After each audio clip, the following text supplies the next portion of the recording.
What's up, everybody? Tori McElhaney here for the Falcons in Focus podcast presented by Ticketmaster, and I am so very excited to welcome the Walter Payton Man of the Year nomination for the Atlanta Falcons, Mr. Grady Jarrett. What up, what up? Welcome to the podcast. What up, man? Happy to be back on it. Happy to be back on. I know, we were just reminiscing about the fact that the last time you were on this podcast, it was actually the very first episode that we did of the Falcons in Focus podcast. And we were in a closet. No, without a doubt. But we in a world-class facility now. I mean, shoot, it was still nice then, though. But I'm honored to be back on there, and I was honored to be the first guest, at the time. But definitely happy to be back. It's always good talking with you. Love it. Okay, so let's talk about the nomination because I'll tell you this. We knew about it probably a month and a half ago. Oh, really? We've known about it for a while. Oh, man. So it was very much a secretive thing. Like, okay, we had a couple of meetings. What are we going to do? How are we going to tell Grady? How are we going to capture this? Because we wanted it to be a really cool moment. And it was. And it was. What ended up happening, for those that haven't seen it, go to all of our social channels. You'll find it there. But every year the Falcons do a community honors, and it's basically just an opportunity for players and some people of the community to kind of just have a moment to talk about all the things and celebrate all the things that y'all have done in the community. Yeah, without a doubt. And at this community honors, you were surprised with the Walter Payton Man of the Year nomination. Yeah, for sure. Can you take me into that moment? You're sitting there with Asia and you're just like, wait a minute.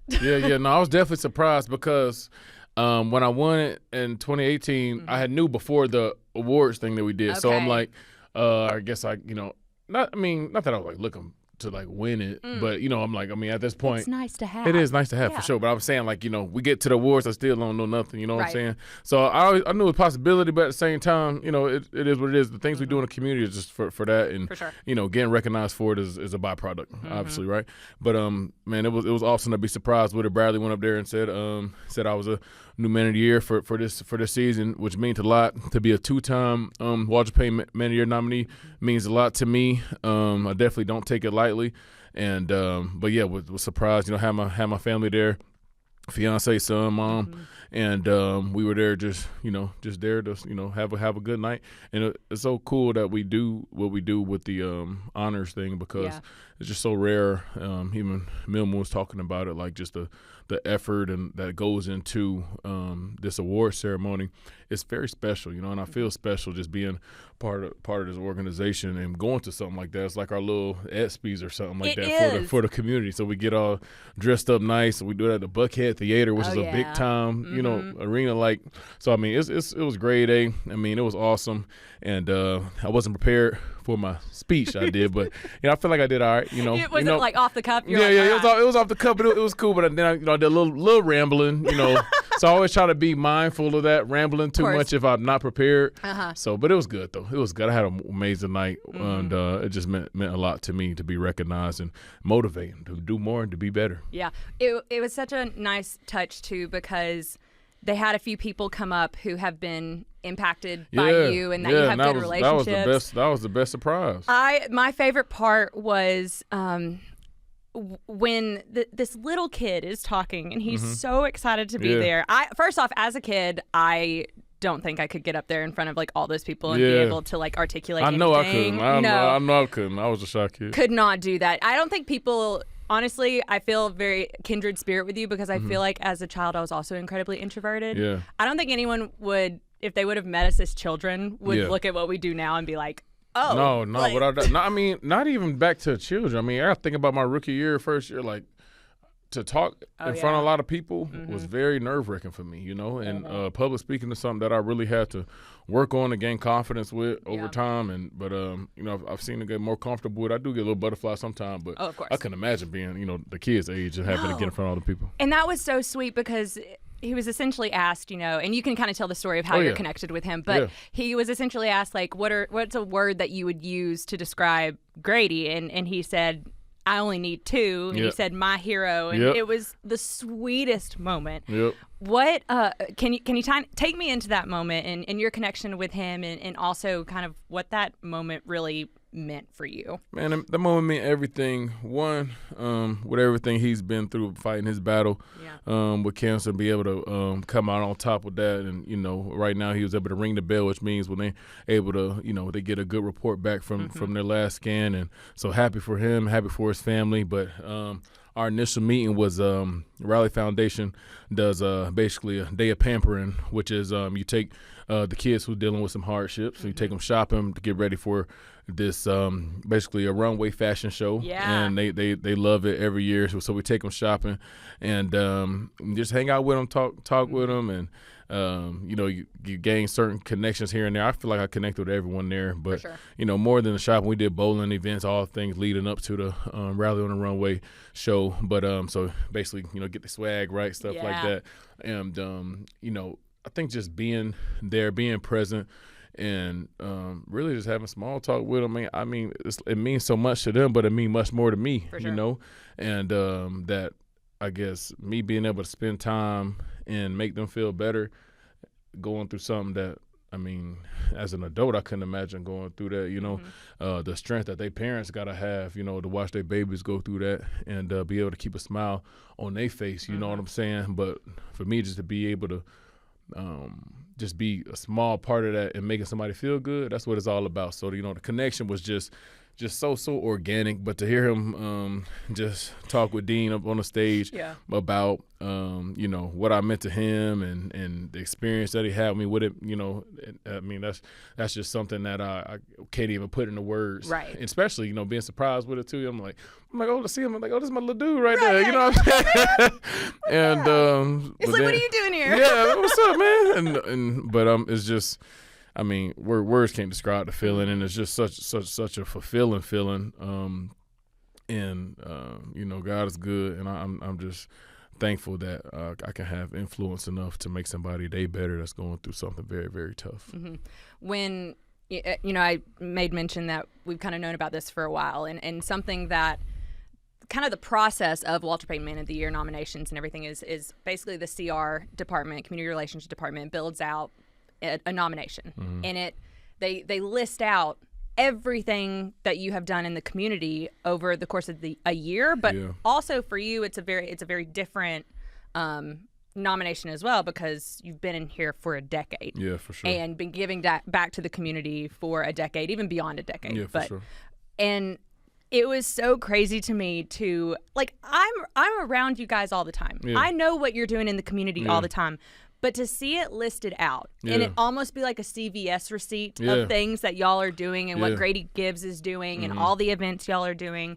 I'm curious, and this may be like having to pick between like your favorite dog or like your favorite child, but do you have an event that y'all did in the last year that you particularly was like, oh, I had a great time doing this? Man, you know what? Even when you talk about it, just seeing things listed out. See, me, I've got so much things going on. I can't even sit here and think about the list. Say if you asked me the question, what are you doing? What all you do this year? I couldn't tell you everything, but I could say if it come up, I could talk about it because I remember, because I'm not keeping track. You know what I'm saying? I'm not keeping score. We got somebody to do that, keep score, everything what we doing, and Grady Gibbs, and then they give me the list of what we doing. I'm like, dang, but we doing. I'm showing up to these places, whether it's and spending time meeting people, and then I done got to the point where I done, interacted with so much people that, we almost, it's like a little family basis. I'm not even thinking that I've worked with them through doing charitable events, and then over the years and time. But even thinking about what this past year, what we've done, I come to the top of my head.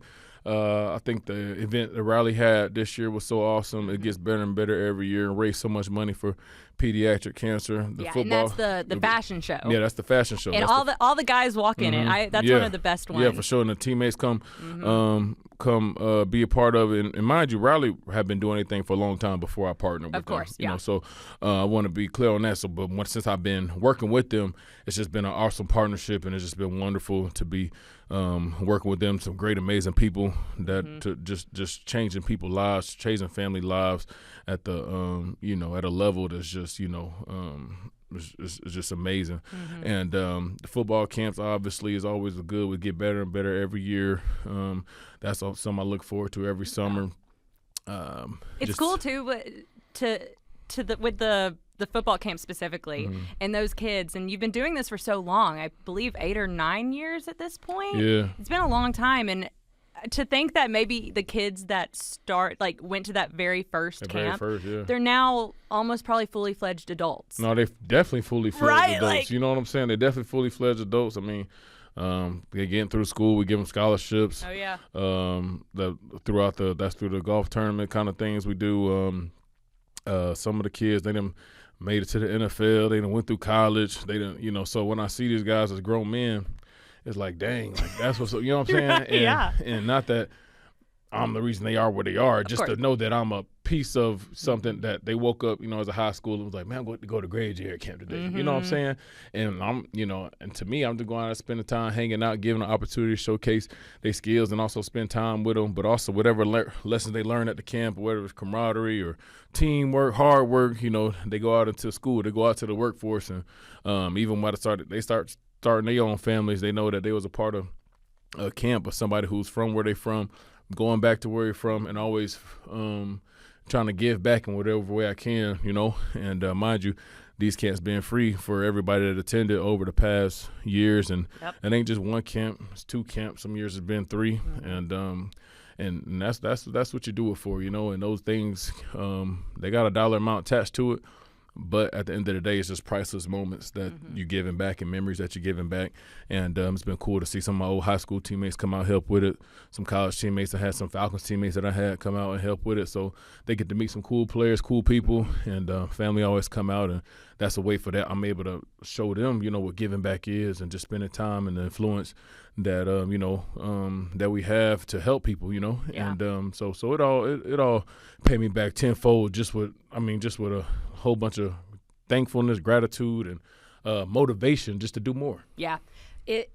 Another part of this is recently, and you'll have to remind me on when y'all started this, but the Grady Gives scholarship, and that's kind of become something that over the last few years that I personally have really taken note of as I've been kind of following along on your career and what you're doing in the community. What is the process for the scholarship, and how does one, if there's a kid listening out there that's like, ooh, I want to go to college and I feel like I'm a good candidate. What type of person are you looking for? I mean, somebody just motivated. Obviously, there's a process that you have to go through, and you submit an essay and basically a story about things that drive you, things you want to accomplish, what you're looking for, and obviously your grades and stuff are taken into account, and a plan obviously and what you want to do and achieve. But there's scales and levels to how much money a kid may receive, and things that can cover whether it's a piece of boarding or books. A little bit go toward tuition, and mind you, it ain't just 5 or 10 kids. It's a lot of kids that we're giving this money out to. So we got to be mindful in the different amounts and backgrounds of certain kids who kind of need more help versus others. And that's just fair play in the scales. But to be able to give some, whether it's $500 or $5,000. Anything helps, and so to be able to just be in a position like that, to do that for somebody, it just means a lot, and no matter how much money you get, $5 always $5, $5,000 always $5,000, and it's a lot, and it helps take a onus off, whether it's somebody personally or whether they they can focus more on school versus not working as much, or a family member, whether their parents helping them, or even if it's just contribution to scholarships that they already earn themselves to help cover the cost of school and whatever it may be. So to be in a position to help kids like that, it means a lot. I want to talk a little bit about this past off season, because for those that don't know, you and I spent a lot of time together this past off season because we were working on a documentary-based project, feature story, long form of your not just recovery from ACL surgery, but also kind of encapsulating what year 10 meant for you. I'm kind of curious, just personally, when I know you remember we sat down in probably January. It was right after the season ended and we kind of like pitched this idea of what we wanted to do, what it ended up being, do you feel like it was kind of like what we started out to be? No, I mean, I think it surpassed even what we thought it could be or what we wanted to be, because at the end of the day, you don't know how it's going to go. You know, we don't know how recovery going to go. Right. We don't know how I'm going to come back. You know, you don't know where my mental state going to be on if I want to shoot this day, if I feel like this, if I feel like talking, or do I want to retrace all these steps? And I didn't know, you know, but taking that leap of faith and doing the things, and y'all even wanting to spend the time with me and the effort, that meant a lot to me. And it was motivating at the same point, because what better, you know, to give optics of the hardships and the grind and the thing it take to overcome a hard injury, and also appreciating the time that I've spent with this organization and what I've learned and things like that and grown from.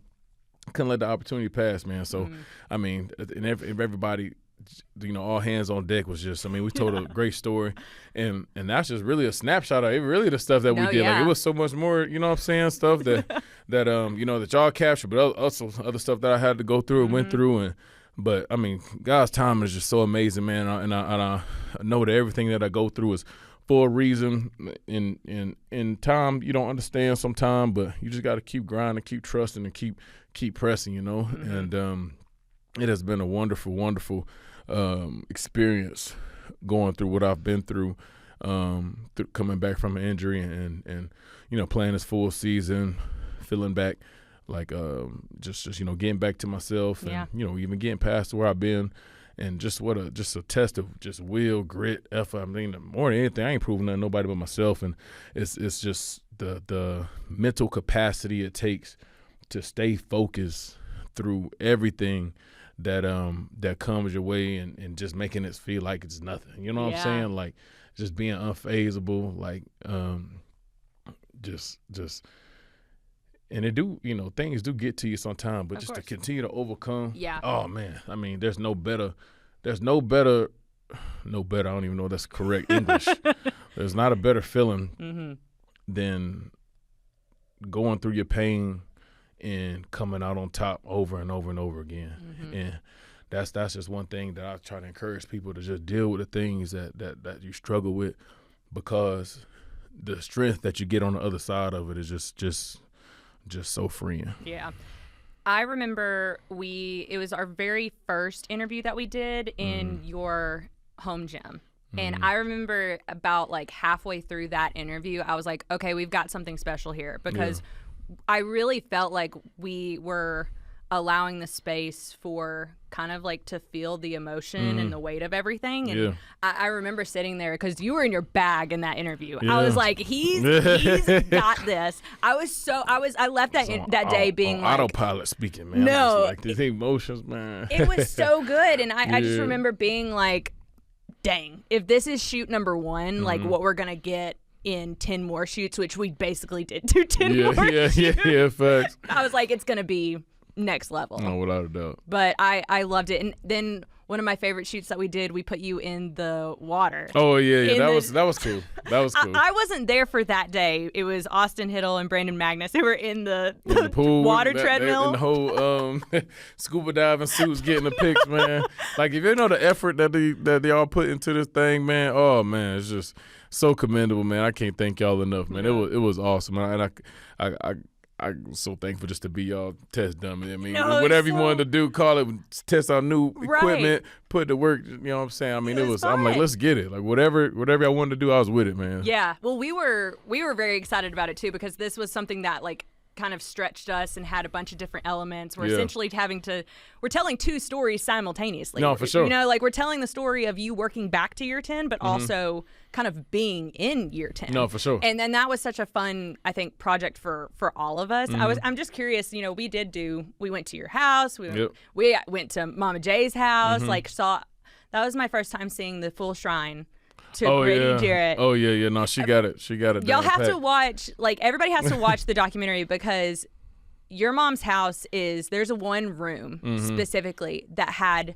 every piece of Grady Jarrett memorabilia I've ever thought about. Even like your high school helmet. Yeah, facts. And you got to remember this is a lot of stuff from like pros type stuff and stuff from high school. But when I got drafted, we had a house fire too, so I lost a lot of stuff from Pee Wee to middle school, even some Clemson stuff that she had on deck. Like so, this is just this is. This is only the last like 10 years. This only the last 10 years of stuff. And there's but so no, she keep it right. She keep it on deck, man. And then I'm a lot modest and a lot of things, especially speaking about myself or stuff like that. But she gonna let you know now. She gonna let you know. She gonna put it out there because she's so proud, and that makes me feel so good. And it's always a reminder to me. When I go home, because sometimes being in the grind every day, you can kind of forget, the time that you put in to get to a certain place, the effort that you put in, it just didn't wake up like this. You know what I'm saying? You didn't wake up and be chosen to do this or to play here. And like you're not given 10 years with one organization. No. It's been a grind every day, every year, you know what I'm saying? And that's I wouldn't want it any other way, So those are definitely great reminders and memories every time I go home. Do you have, from the whole entire process that we spent doing this documentary, do you have a favorite moment of maybe something that we did, or maybe even something that we pitched to you, or even a story that you're like, I hadn't thought about this in years? Man, any part of the process that you genuinely enjoyed? I think that moment you talked about when y'all came to the house in the weight room, just getting able to just talk and get my thoughts out was awesome, because a lot of that stuff I'm feeling, but it's my first time saying it. You know what I'm saying? And just that moment in space to let people feel that what I was feeling was awesome. I think the pool stuff was very fun. Yeah. The time we went down to the stadium was really, really cool, because I don't get to see a lot of that stuff that's in the Mercedes-Benz, and then it just take me back to like kind of like outside my body, like when I was young and we would go to Georgia Dome, and I mean, you just get so hyped just seeing your high school helmet up there, like on the wall with all the schools. Like, oh my God, this is in the Georgia Dome, but now Mercedes-Benz Stadium now, and but to really take a step back and be like, I'm up there, and I'm out there doing this, been doing. You know what I'm saying? When people come, they expect to see me out there on the field. And to really be like, I'm really doing that. You know what I'm saying? Because to me, sometimes it's just like I'm going to work, I'm going to compete. It's your everyday. It's my everyday. Yeah. And not that I take it lightly, but I'm just locked into the grind. And to be able to take that time to step back in the middle of my career, not after my career, was special. Yeah. And I got to see the game away from it. You know what I'm saying? And that was a special treat that was in the just in the bad part of, being missing the season, being hurt, stuff like that. But finding the special parts of it was something like that. Like, even going to like games sometime and just seeing the team play, which was tough for me emotionally, especially at the beginning. But when I focus on things like control, I mean, I'm like, well, let me just see this from another perspective, Yeah. And I had that perspective, like now going back to play that I wouldn't have had until I was done playing, whenever that may be. So it was a cool opportunity, and just some things that I just got to do and experience that I would never had the chance to in my playing career. Yeah, it's fun too, because one of my favorite parts of the whole entire thing was Mark, who he was the one that edited the whole thing, and shout out Mark, he found you were mic'd up for your very first game at the Georgia Dome, but it was your very first Falcons game, just like ever. Yeah, very first, And we played you a clip about like a minute and a half. And that clip I thought was so crazy to me. Having you in year 10 sitting there watching you. In your first game. Literally day so full one. Circle, man. It was so crazy, and we were like, babyface Grady. And what's so funny to me is I was actually looking this up. Since then, you've played for about, I want to say like 7 or 8 different defensive coordinators. And something that I find very interesting about your story, just from a personal standpoint looking at it, is that there was success at every single turn, regardless of what system, regardless of what the circumstances were around you, which is something that I know we talked about a lot through this process, is like my circumstances don't dictate my effort. Without a doubt. Is what kind of the crux of your story. Without a doubt. I'm curious, for you, as you're looking back at your career over 10 years and playing for so many different minds and philosophies, how did you kind of reach a level of consistency within yourself while everything else is moving? Yeah, so basically, especially coming out of the draft process, everybody got this, label on you, what they think you are, what you think you could be, what you think you can do. Can this guy play 3-4? Can he play 4-3? Can he play 5-1? Can he do this? And I'll tell you, you go back in my catalog, I done played in every front. Everything. Yep. And let me tell you something. You got to teach tape on how to do stuff. You understand? Yeah. So I know how to play football, and that's the thing. I might not have the craziest stats or the craziest done, but at the end of the day, I'm going to be the best at doing my job, and I'm going to play with effort. I'm going to know what to do, and I'm going to do it at a high level, and that's the thing that I embraced about having different defenses, different coordinators, and because at the end of the day, when coach coached me, I want them to say,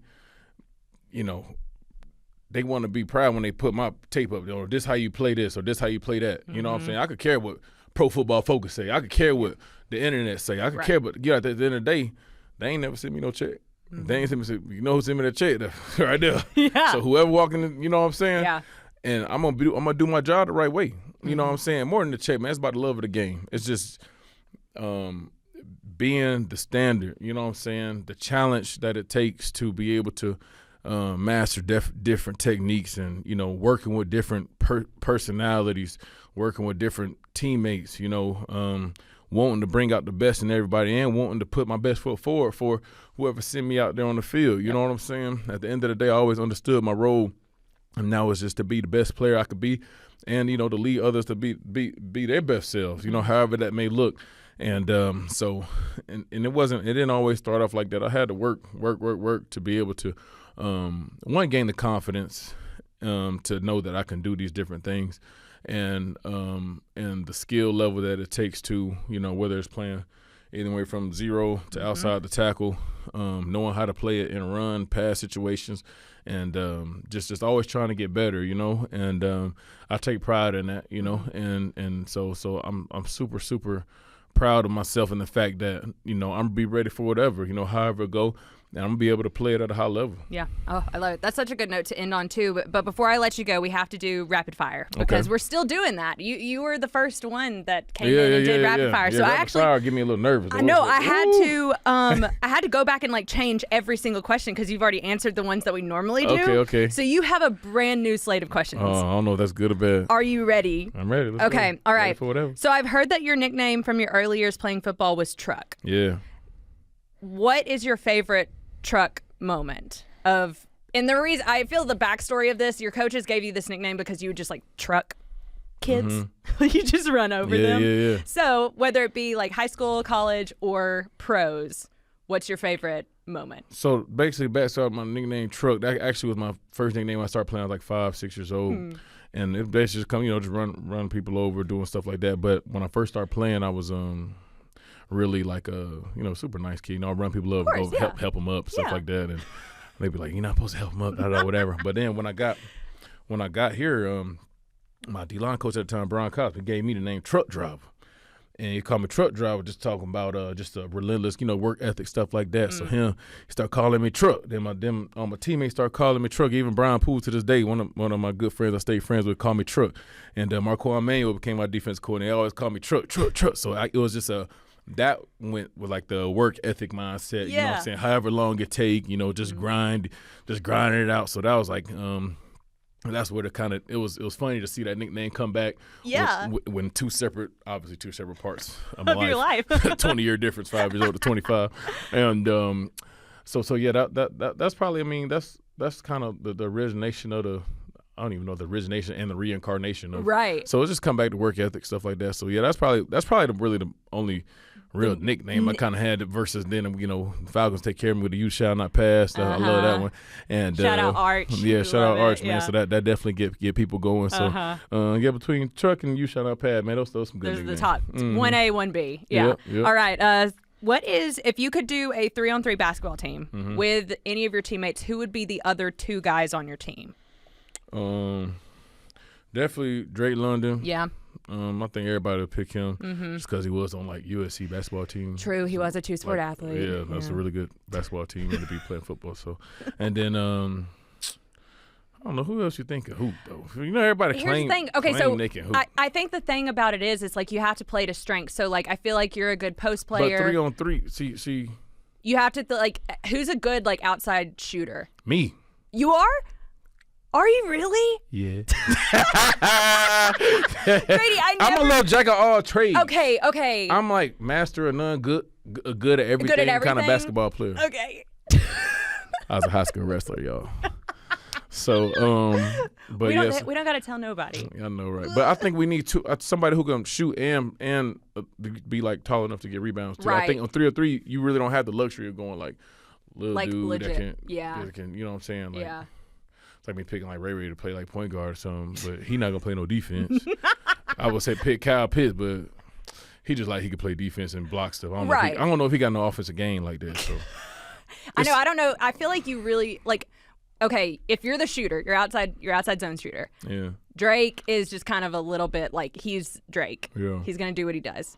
I feel like maybe you need like a big, tall dude, maybe like Zach Harrison, just like stand in the middle of the paint. I don't think Zach got no offense. You don't think? We need some more. We need some more offense. He gonna be mad when he sees it. No. I need some more offense. Here's the thing. I don't know who is kind of like who has the best like ball handling skills. You think Red can play basketball? Probably. Red like he play basketball. I bet he could. Cause he like a tweener. Like he can play like he big enough to guard, but he could shoot. Quick. I go Red. Okay. Yeah. Red look like he play basketball. All right. For those that don't know, that's Kadero Hodge. Yeah. That's a great answer. Okay. Question number 3 is a hot dog a sandwich? No, hot dog. A hot dog is a hot dog. Yeah. Thank you. Yeah. No, that's ridiculous. Okay. So what is in the same level of teammate? Who is one teammate that you would let babysit Grayson? Caden Ellis. Okay. Yeah. He got a family of his own and nice soft-spoken guy, man. And then he's, a man's man. You know what I'm saying? Like family dude. Definitely feel comfortable with him. Watching over my son. He play with his kids too. So okay, someone who doesn't have kids. Someone who doesn't have kids. That's I feel like a bit harder. Oh yeah, I don't know if I do that because you don't know because I know how I was before I had a kid. See, even before I had my son, I knew I really didn't want the responsibility of taking care about nobody else's baby. You know what I'm saying? Especially with the little babies. No. Speaking of Zach Harrison, but I always was good. Playing and they could listen. Right. Like my son gets to the point where I wouldn't watch him if I had no kids yet because he ain't really listening like that.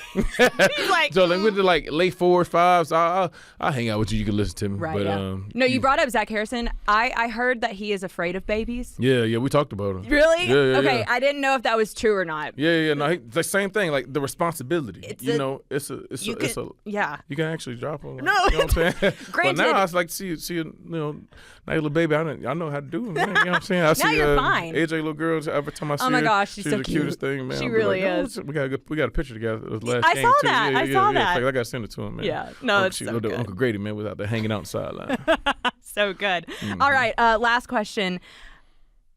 I'm thinking personally about getting a dog. Okay. I know you have 3. Two big dogs, one little dog, honey. What would be your pitch to me to get a dog?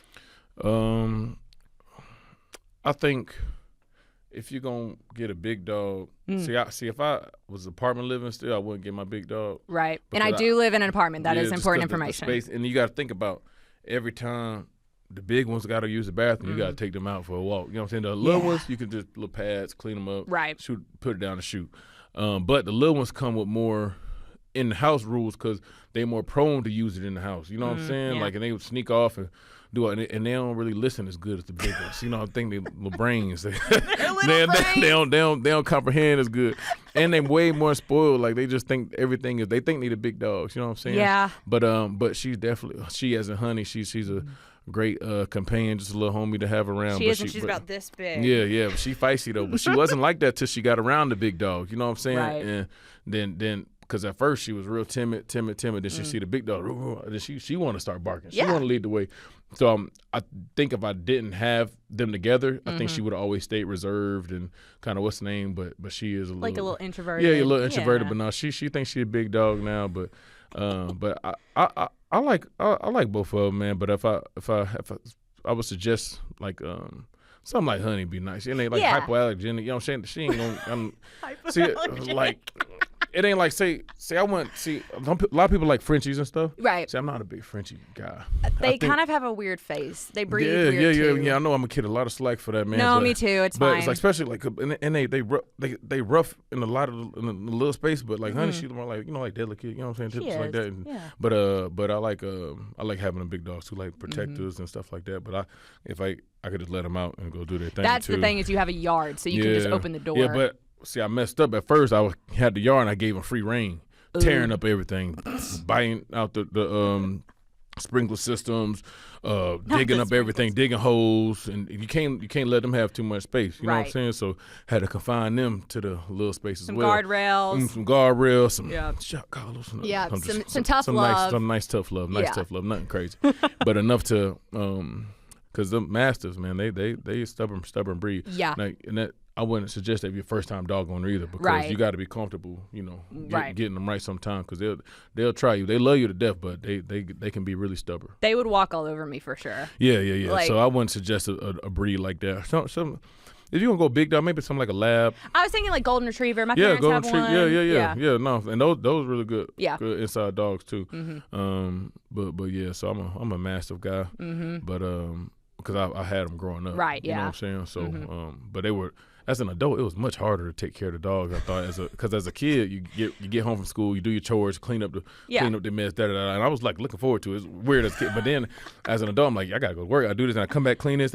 Oh my goodness! You're like, I'm so tired. 2021 was a very, very tough year, man. I had a kid, got 3 dogs, and oh my goodness, you did so much growing up. Oh, so much growing up with 4 babies in the house. Oh my goodness, man, it was a mess, but it's beautiful now. But got to put in that hard work. No, you do. Oh, I love it. Okay, this has been a fantastic conversation. I had so much fun.